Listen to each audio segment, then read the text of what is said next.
What's going on, everybody? It's Sean here, back today to give you guys a look at the upcoming Air Jordan 5 Retro in the top 3 colorway.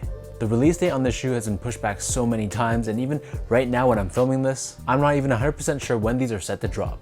The latest I heard is June 13th for a European release, and then the North American release on June 20th. So again, information could change, I could be wrong, but that's the latest I've heard so far. This pair is going to retail for $200 US or $265 here in Canada, and the official colorway for this shoe is black, new emerald, and fire red. For those watching from Canada, this pair is going to be available at the Closet Inc. The Closet Inc. is my go-to spot for Air Jordan Retros, and they're an independent sneaker boutique operating 2 locations out of Southern Ontario. So I'll link their Instagram, their website, all that good stuff down below, so be sure to give them a follow and show them some love. Jumping back to the shoes, these Air Jordan 5s celebrates the 30th anniversary of the model. As the nickname of the shoe suggests, it incorporates elements of 3 of the most iconic colorways of the Jordan 5, the black metallic, the fire red, and the grape. So taking a closer look, the majority of the upper of this shoe is constructed using this black nubuck, and this look is a nod to the black metallic 5s. Running up the center of the shoe where the eyelets are, this is constructed out of this black TPU. On the mid panel of both sides of the sneaker, we have this translucent netting, which is common across all your Jordan 5s. And then stitched on the lateral side of the back heel, we have the number 23, which is taken directly from the fire red 5s. On the back heel, keeping it OG, we have the Nike Air branding embroidered in white. These come with a flat style black lace, and underneath this on the bottom half of the tongue, this is also covered in that semi-translucent netting. Holding the laces together, we do have a black and clear lace lock, and the top of the tongue is taken directly from the grape 5s. So we have a padded tongue constructed out of purple nylon, and we have this emerald colored Jumpman in the center. The back side of the tongue is lined in this emerald color, and then we have this upside down tag, which lists out the nicknames of the 3 Jordan 5s incorporated in this shoe. So we have fire red, metallic, and grape. Pulling out the insoles, these come with a standard black colored Jordan brand insole, and stamped on the heel we have Nike Air branding. The upper of these Jordan 5s sits atop this midsole, which is for the most part taken directly from the fire red 5s.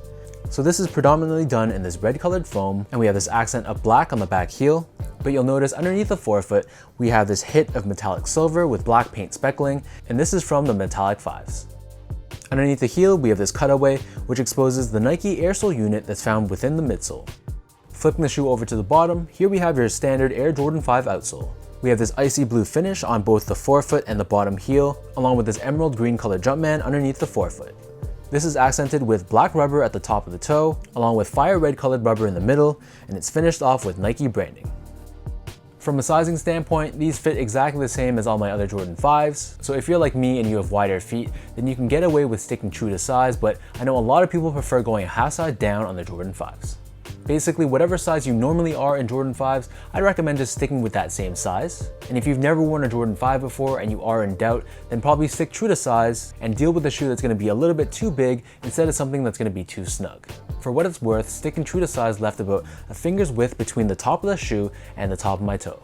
Next up, in terms of the comfort on this shoe, nothing special about these at all. The Jordan 5s, in my opinion at least, aren't the most comfortable Jordan Retro out there, and it feels pretty flat on feet. You really can't feel that air sole cushioning within the midsole, and it's definitely not a silhouette that I personally buy for the comfort. However, for just everyday casual use, if you're just walking around, they're going to be perfectly fine. Just don't expect too much from a softness standpoint.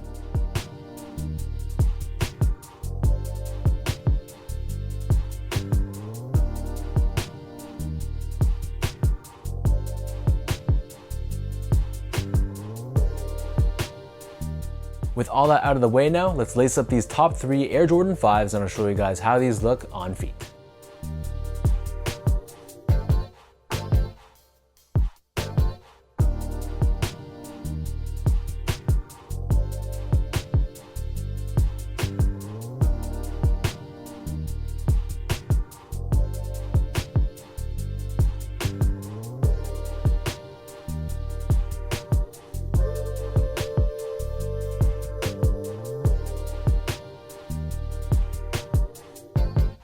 From a design standpoint, while I usually appreciate the execution that Nike does on top 3 or what the models, for these Jordan 5s, I think that this was a pretty big miss. I feel like first off, there's way too much black on this shoe, and to me, they could have considered making the right shoe predominantly black, whereas making the left shoe predominantly white.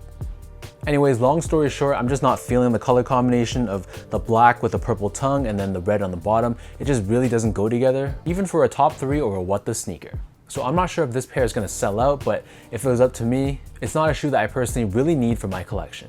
So let me know in the comment section down below how you guys feel about the top 3 Air Jordan 5. Whenever this drops, whether it be June 13th or June 20th, is this gonna be a cop or drop for you? If you guys like this video, be sure to like, comment, and subscribe. Give me a follow on Instagram at sgo8. Check out my Twitter at sean.go and visit my website at seango.ca. So until next time, thank you guys so much for tuning in. Hopefully you guys enjoyed watching this video. Be sure to check out the Closet Inc. Links are down below, and I'll catch you guys all in the next one.